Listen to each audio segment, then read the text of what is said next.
Ամեն մի թվային պատկեր, որը ներ է բռնվում Photoshop-ի մեջ, իրենից ներկայացնում է շերտ։ Այդ շերտը իր մեջ պարունակում է պիքսելներ, որոնք ստեղծվում են կարմիր, կանաչ և կապույտ գույների օգնությամբ և իր մեջ պարունակում են այդ նկարի բոլոր գույները։ Փաստորեն, պիքսելը իրենից ներկայացնում է նկարի էլեմենտը, picture էլեմենտը։ Այդ հնարավորությունն է տալիս Adobe Photoshop-ում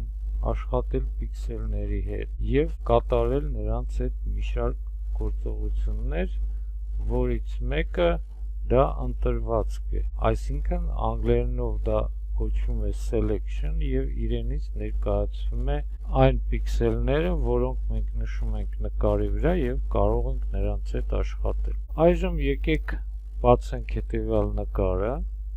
Adobe Photoshop-ում և նայենք մեր layer-ը։ Պանելում մենք տեսնում ենք մեկ layer, որը կոչվում է background և դա իրենից ներկայացնում է մեր բացված նկարը, այսինքն այս շերտը պարունակում է այն պիքսելները, որոնք որ պատկերում են մեզ տվյալ լուսանկարը։ Այս շերտը ունի փական, որը դուք այստեղ տեսնում եք, որի վրա սեղմելով մեկ անգամ մենք կարող ենք բացել այդ պիքսելները և այն հնարավորություն կտա աշխատել այդ պիքսելների հետ։ Adobe Photoshop-ում selection-ները կատարելու համար կան մի շարք գործիքներ, որոնք կարելի է գտնել Tools պանելից։ Դրանք են Rectangle Marking Tool-ը,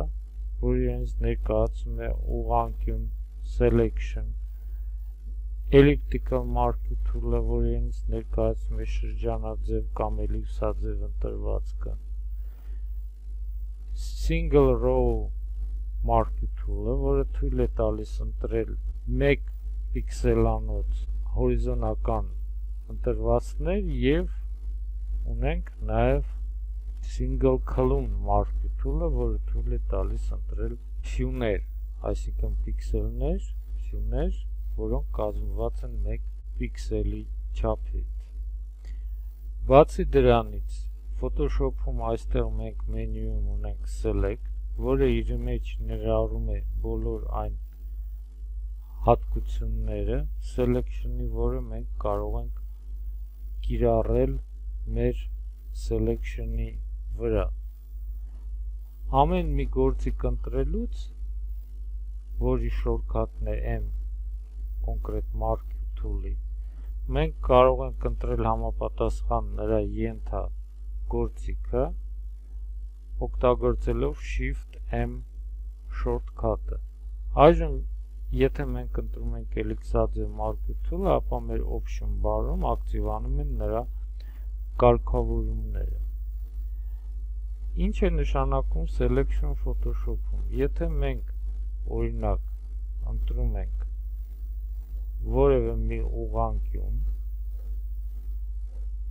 որը այժմ ընդունում է էլիպսաձև, քանի որ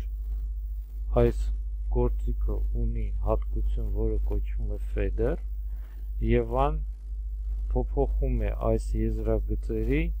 տարածումը, մեծությունը և տալիս է նրան թափանցիկություն այս Selection-ի եզրերին։ Որպեսզի մենք ավելի լավ պատկերացնենք Selection-ը, Photoshop-ում կա Quick Mask Mode, որը ակտիվանում է Q shortcut-ով, կամ եթե մենք մտնենք Selection, ապա մենք կարող ենք ակտիվացնել Editing Quick Mask Mode, այսինքն խմբագրել Quick Mask Mode-ում։ Այդ դեպքում, եթե մենք ակտիվացնում ենք Mask Mode-ը, մենք տեսնում ենք կարմիր գույնի շերտ, որը դրվում է լուսանկարի վրա։ Իսկ այն մասը, որը մենք select ենք արել, այնտեղից երևում է մեր նկարը։ Սա նշանակում է, որ Photoshop-ը արգելափակում է այն տարածությունը, որը չի գտնվում selection-ի մեջ, և մենք հնարավորություն ունենք աշխատել այդ selection-ի հետ։ Եթե օրինակ մենք ակտիվացնենք select մենյուն եւ այստեղից փորձենք տանք inverse, ապա այդ դեպքում մենք կստանանք հակառակ էֆեկտը կոնկրետ selection-ի համար եւ եթե մենք հիմա տանք quick mask mode, ապա դուք կտեսնեք, որ հիմա արգելափակված է այն մասը, որը մենք սկզբից ընտրել ենք, քանի որ մենք այժմ շրջեցինք selection-ը։ Selection-ի գործիքների հետ մենք ծանոթանանք ձեր հետ առանձին հետագա մեր տեսահոլովակներում։